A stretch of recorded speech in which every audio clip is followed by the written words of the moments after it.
Cimoooooooo. What's going on, guys? It's Cimo. So recently Konami released an addendum to their tournament policy document. So what that means is that we're trying to look to a post-COVID world and what Yu-Gi-Oh might look like, and Konami's having the foresight to implement some new policies and procedures for how we're going to be playing this game moving forward, especially at organized play events. And I thought this would be fun to kind of go through together and see what some of these new procedures and policies are going to look like, and it'd be fun to react to some of these with you guys. So without further ado, let's go ahead and get right into it. So the first statement that stands out to me reads, everyone who attends a KDE Yu-Gi-Oh! TCG tournament is expected to read, understand, and adhere to all tournament policy and penalty guideline documents. I think you're really asking Yu-Gi-Oh! Players a lot if you're expecting them to read. They can't even read their own card effects and you're expecting them to read this? Yeah, okay. I like this line right here. It says, you must not touch any of your opponent's cards or items. Do you know how difficult that is? You touch your opponent's cards or items within the first 30 seconds of sitting down with them. If you never played a card game before, let me go ahead and walk you through how that works. You go to a table, you sit down, you talk with your opponent, you might even shake their hand when they first come to the table, and then you shuffle your cards, hand them the deck, and then cut their deck. So right there, that's already two potential interactions that you've touched your opponent's stuff, and then if you roll dice to see who goes first, depending on whose dice you're using, that's already a third application of touching your opponent's stuff. And you haven't even started playing the game yet. Think about it. There's times where you rip cards out of your opponent's hand. There's times where you fan through their graveyard to see what they have. There's times where you have to take your opponent's cards because you might, steal it with some sort of effect, like with mind control or something like that. I don't know how they're expecting anyone to abide by this whatsoever. I mean, obviously people are gonna find ways to work around it, but it's just hilarious that just blanketly, you must not touch your opponent's cards or items. Oh, here's a good one. This is section B Hygiene. You should carry alcohol-based hand sanitizer with you and use it frequently throughout the event. Yu-Gi-Oh! Players don't even take a fucking shower, and you're expecting them to A, bring hand sanitizer, and B, actually use the hand sanitizer? I think that is grossly optimistic of them, but it's in the policy documents now, so have at it. If you display any symptoms of illness, do not attend an event. Tournament organizers may refuse entry in the venue if you show any symptoms or appear to be ill. Now, anyone who's ever been to a convention or any place where there's just a large gathering of people know that there is the convention flu, or whatever you want to call it colloquially. There's so many different names for it, but this is not going to deter people from going to tournaments. There's been so many tournaments I've attended where people are just deathly ill, but that's not going to stop them from playing the game that they love, especially if it's in their hometown and that's the only real major event they get to go to.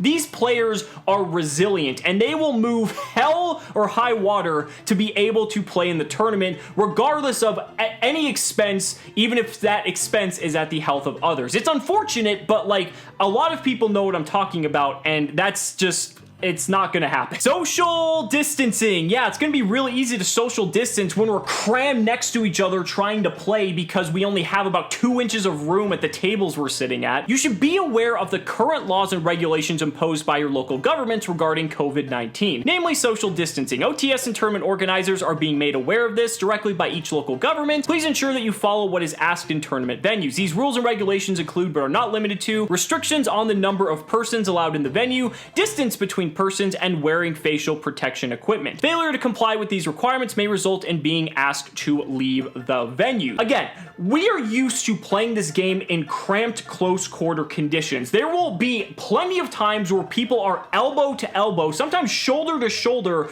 depending on the size of the tables we have at a specific venue to play at. So how are they going to expect that people can abide by these sorts of guidelines? I mean, are you gonna space each person out and accept only half the number of people that they can go into at a venue? I guess, that's probably going to be the only way they can do it, but not even the tournament playing area is the issue. Think about where people congregate outside of the actual venue itself in mass groups. Think about the bathroom. These events are like 98% male already, and so that is just going to be like a petri dish within a petri dish of the already confined quarters that we are in when it comes to playing in any of these events. I understand why they have these procedures in here, but some of these things just seem so impractical for the game that we actually play. Oh, this is a good one. Card trading. Just think about where they're gonna go with this and how they're gonna justify it. We recommend you always carry hand sanitizer with you and use it frequently. Again, not gonna happen. When trading cards, ensure that you use hand sanitizer after touching someone else's belongings. But wait a minute, at the beginning of this video it said you must not touch your opponent's cards or items. So which is it? I mean, I guess the first part might be referring to actual tournament play,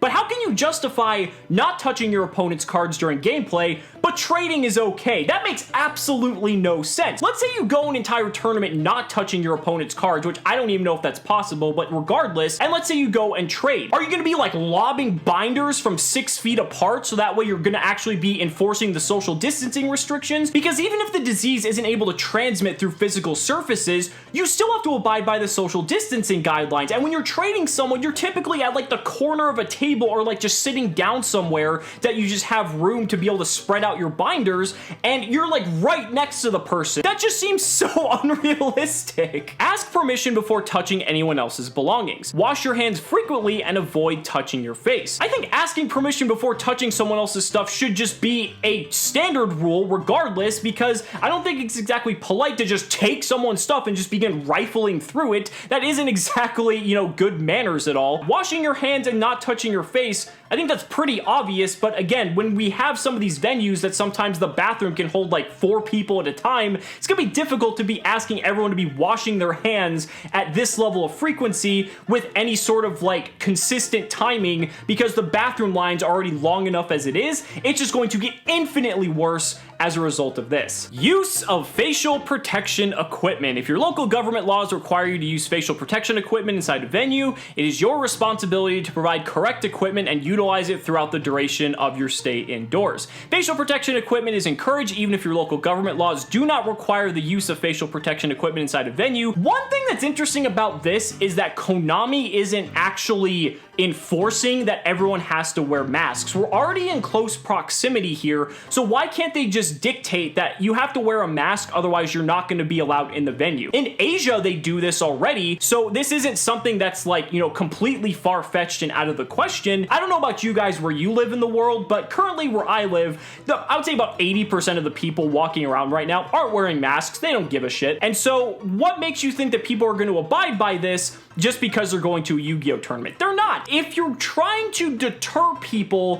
from wanting to get sick, why not just take every preventative measure possible and just enforce that everyone should wear some sort of facial protection? I don't think that's too outrageous to ask, although I'm talking about the group of players that don't shower or wear deodorant, so maybe it is. Tournament materials. During the COVID-19 pandemic and until further notice, you should make sure to bring your own tournament materials and avoid sharing materials such as shared pens, dice, counters, field center cards, or tokens. This one may not seem like that big of a deal until you think about how often people share items with one another. I mean, if a player or set of players doesn't have dice, then they're not going to go buy their own set. They're just going to borrow the dice from whoever's sitting around them, because it takes like 10 seconds and then you just hand it back. There's plenty of times where people are handing out sheets of paper for people to track life points.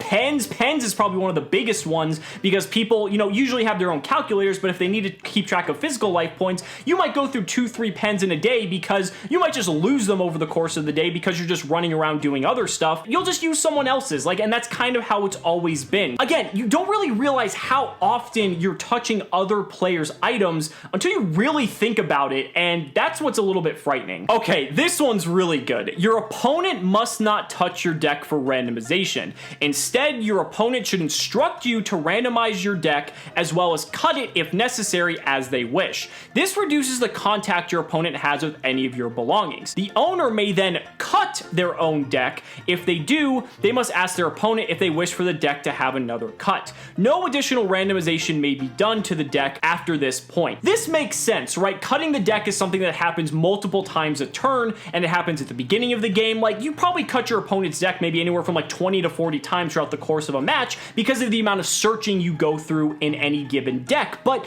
here's the thing, this is just like opening a window to cheating that is just really not good, and obviously they're in a rock and a hard place, right? Because how do you not have players touch one another's items, but also make it so that you're still going to be having a fair level of play? This is just asking to be abused, and I'm really worried about this one. I know they're obviously trying to do the best they can, but I don't know, this one's gonna be a bit dicey. It looks like we're at the end here, so this is the last one. Reporting the match result. The winning duelist is responsible to accurately report the result of a match. Makes sense, that's how it's always been. Match result slips must not be used during this time period, and results should be communicated verbally to the scorekeeper, ensuring that the social distancing guidelines are followed. So for anyone who's never been to like a big tournament, what you do is typically you have like a sheet of paper, it's like this, and then both you and your opponent sign the slip of paper indicating who won. Then you drop it into a box, and the scorekeeper will just one by one input those results. Here's the issue with this. If everyone is having to manually tell the scorekeeper who won, how are you supposed to enforce social distancing? Are you going to have a line that's just people 6 feet apart just going around the entire venue? It doesn't seem like that big of a deal, but the scorekeeper is going to have to go through the entire list of participants in the event,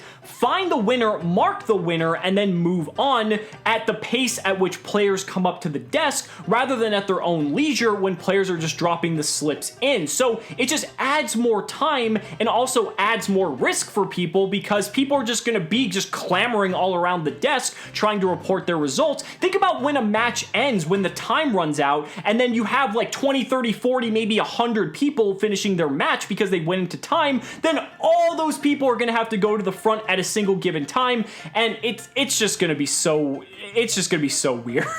At the end of the day, this is kind of how Yu-Gi-Oh is gonna be for the foreseeable future, maybe all card games for that matter, and Konami's trying to lay the foundation to kind of quell as many fears as possible. And while they do have this in writing, I think a lot of this is just better on paper than actually in practice. I mean, just anyone who knows the player base, for not even just Yu-Gi-Oh, but for card games in general, some of these things that they're asking of the players just seem a little bit outrageous. And while they may have it in writing, are people going to actually enforce it? Are people going to really get in arguments about this, like with the tournament organizers and the staff? I think it's just going to not really contribute to an overall positive experience. I know people love playing Yu-Gi-Oh. I love playing Yu-Gi-Oh. You know, I'm just itching to get back to go to events again. But is this really going to be, you know, fun and exciting? I think that's like one of the biggest things we need to ask ourselves. And also, not to mention, is this worth risking our health on top of it? Because even if you follow all of these procedures and guidelines outlaid on this addendum for the tournament policy, that doesn't mean everyone at the venue is. And unless they strictly enforce these policies, then you're putting yourself at risk. And these are types of environments that are already a breeding ground for any sort of type of sickness or disease to be spreading, just simply due to the nature that you have a ton of people in a confined space. It's unfortunate, but I mean, I give them credit for trying to do the right thing here. We're gonna have to see how this pans out. I don't know. This is going to be very interesting to witness for sure. So guys, that's gonna wrap up the video. Be sure to let me know down in the comments what you guys think about all of these new procedures, and if you really think people are gonna be following them moving forward. I'd really love to hear your thoughts and get you guys into the mix on the conversation with this, and if you feel confident and safe enough to go out and actually start playing Yu-Gi-Oh again. Please let me know down below. Guys, thank you so much for watching the video, and we'll see you next time.